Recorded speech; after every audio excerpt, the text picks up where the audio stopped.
প্রথম লট থেকে আমরা দেখে আসছি দুর্নীতিভাবে কিছু ওয়ার্ডের কাউন্সিলর, তৃণমূলের কাউন্সিলররা পার্সিয়ালিটিভাবে রাত 12টা অবধি বসে অন্নপূর্ণার আন্ডার ফর্ম ফিল আপ করেছে, ভেরিফিকেশন করে টাকা ঢুকিয়েছে। সাধারণ কোনো মানুষ টাকা পায়নি এবং চেয়ারম্যানকে তার হিসাব দিতে হবে সাধারণ মানুষের। এবং বাড়িতে কি করেছে, বিভিন্ন কাউন্সিলররা বাড়িতে পোর্টাল খুলে খুলে আপলোড করেছে, ভেরিফিকেশন করেছে।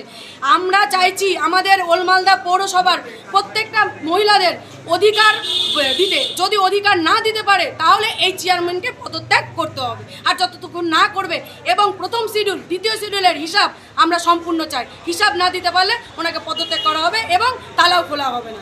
এই যে আনসারবাবু, আজকে আমাদের এখানে বিক্ষোভ সমস্ত মহিলাদেরকে নিয়ে, মহিলাদের স্বার্থে আমরা আজকে এখানে এসেছি। আমাদের পুরাতন মালদা পৌরসভায় 20টা ওয়ার্ডের মধ্যে দেখা গেছে আমাদের যারা যোগ্য মহিলারা তারা অনেকেই টাকা পাননি। আজকে অন্নপূর্ণা যোজনার যে ভেরিফিকেশান করা হয়েছে পর থেকে দেখা গেছে সেই ভেরিফিকেশান ঠিকঠাক করে করা হয়নি। আজকে যদি ভেরিফিকেশান ঠিকঠাক করে করা হতো তাহলে হয়তো যারা এই যে এখানে মহিলারা বসে আছেন এরা কেউই টাকা পাননি, তারা হয়তো টাকাটা পেত। তো এনারা এখনও পর্যন্ত ঠিকঠাক করে কাজ করছেন না। আমাদের দাবি এনারা ঠিকঠাক করে কাজ করেন এবং যেন সমস্ত যোগ্য মহিলারা যারা অন্নপূর্ণা যোজনা টাকা পাওয়ার যোগ্য তারা যেন সকলে টাকাটা পান।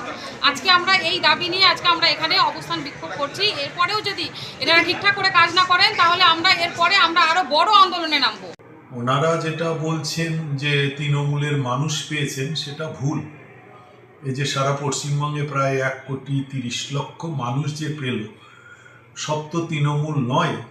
আমাদের পৌরসভাও প্রথম দিকে যারা পেয়েছিল তাতে আমরা দেখেছি আমাদের এই অফিসে যখন ফর্ম জমা করা হয় তখন এখানে বিজেপির কাউন্সিলররাও জমা দিয়েছে এবং বিভিন্ন রাজনৈতিক দলের মানুষও কিন্তু এসে জমা দিয়েছে এবং এখানকার বেনিফিশিয়ারি যারা তারাও জমা দিয়েছে।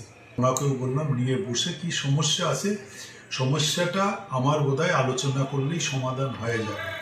যেহেতু এই বোর্ডটা তৃণমূল কংগ্রেস পরিচালিত বোর্ড, এখানে সেই বোর্ডের নামে একটা